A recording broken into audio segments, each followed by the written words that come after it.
You're listening to the Multifamily Market Watch for Washington State. Apartment owners who need to know, trust HFO, the leading source for multifamily industry news around the state, from Puget Sound to the Tri-Cities. Welcome back to Washington Multifamily Market Watch. I'm your host, Aaron Kirk Douglas. The top news this week: apartment list, Yardi Matrix, and multi-housing news are out with the latest national forecasts.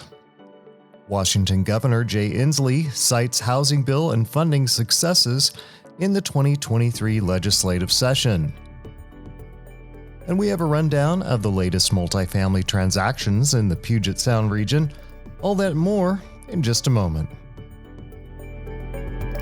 This Washington Multifamily Market Watch is co-sponsored by Gantry Inc., the nation's largest independent mortgage broker, and by J.R. Johnson, experts in multifamily restoration and repair work. Now on to our news briefing.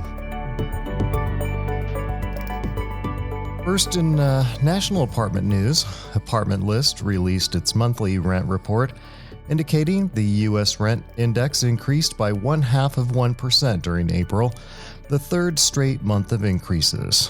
The April increase was less than a typical April price change from pre-pandemic years. Apartment List data indicates that sluggish demand and increasing supply keep rent growth in check. The company says rent growth is decelerating year over year and currently stands at 1.7%, the lowest level in 2 years. Although rents in Tacoma are down 2.5% year over year, they are up nearly 17% since March of 2020.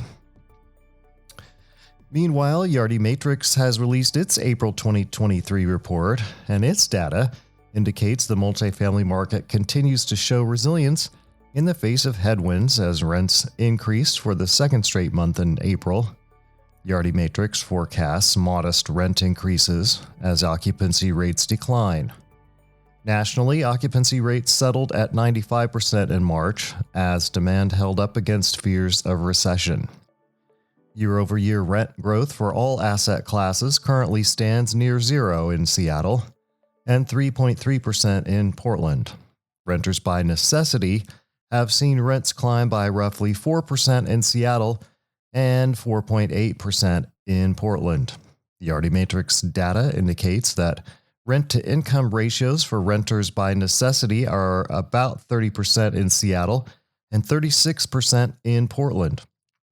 In comparison, lifestyle renters by choice have rent-to-income ratios of 26.5% in Seattle and 27.4% in Portland.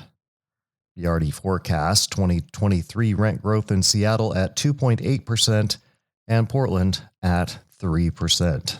Also this month, Multi-Housing News issued a special report on the national apartment shortfall and the disconnect between supply and demand. Today, there is a widening supply gap, and 4.3 million new units will be needed by 2035. The industry is currently 600,000 units behind. Seattle is noted as among the top 10 metros needing the most new units, with nearly 95,000 more apartments required by 2035. Washington State Legislature has wrapped up with the governor's bill signing, and the governor released a statement this past week summarizing the accomplishments of the legislature. The governor commented on the surge in housing costs across cities in Washington State, driven by 1 million new residents and a scarcity of homes. In calling upon the legislature to go big, Inslee touted his signing of multiple new bills and the allocation of over $1 billion towards affordable housing and homeless solutions. With a 30% population increase since the year 2000 and limited housing supply, Seattle has seen its median home price inch towards $1 million. To tackle this, new legislation permits the construction of up to 4 housing units on single-family zoned lots in select cities. Additional laws promote the construction of accessory dwelling units, fostering increasing housing density while preserving neighborhood character. Tenant rights have also been addressed with some laws enacted to enhance the eviction procedures, allowing more time for rental payments, using emergency assistance funds, and preventing landlords from unfairly withholding damage deposits or charging for routine maintenance.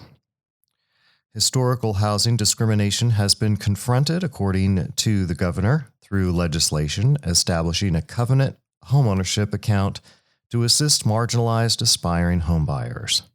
The aim is to rectify the disparities in homeownership between racial groups.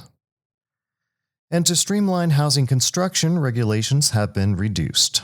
In addition, clear and objective design review standards have been implemented, expediting the process and consolidating local permit reviews to ensure efficient construction timelines.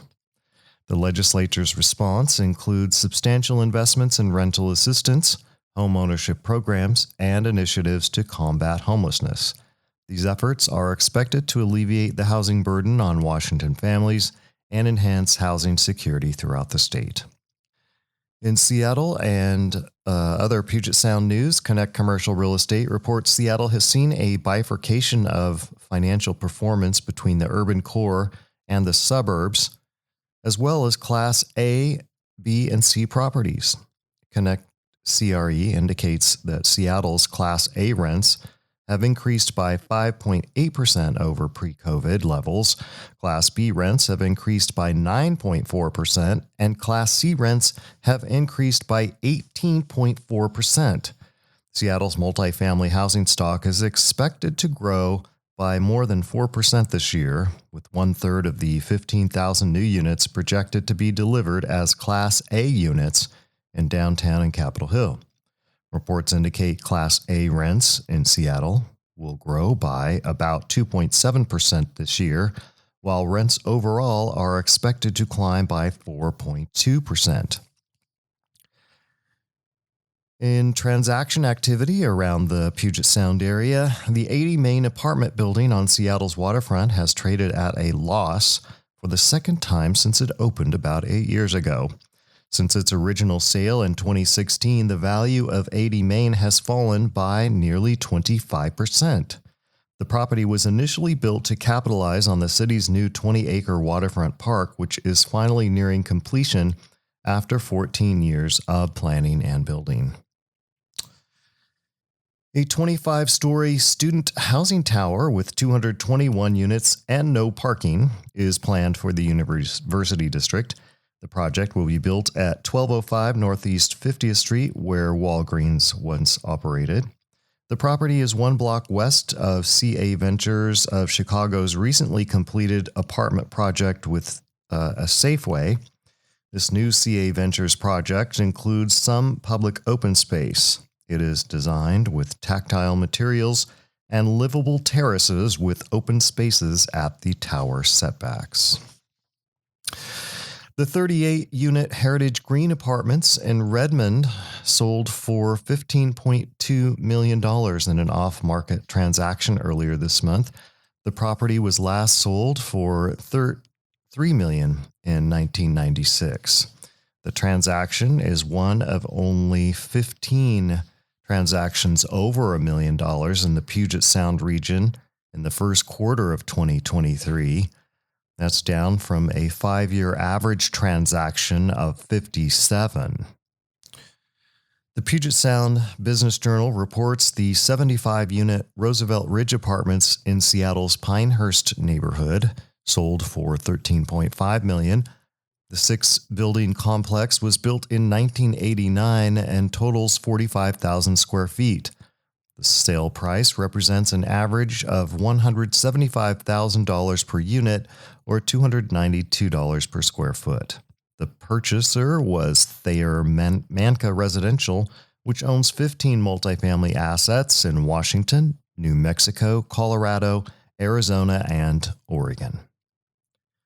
And finally, Tacoma's new Caesars luxury apartments has traded for $35.4 million. CoStar reports that Barcelo Homes, which finished construction this year on the 7-story, 131-unit downtown Tacoma property, was purchased by an affiliate of locally based Dobler Property Management for just under $270,000 per unit.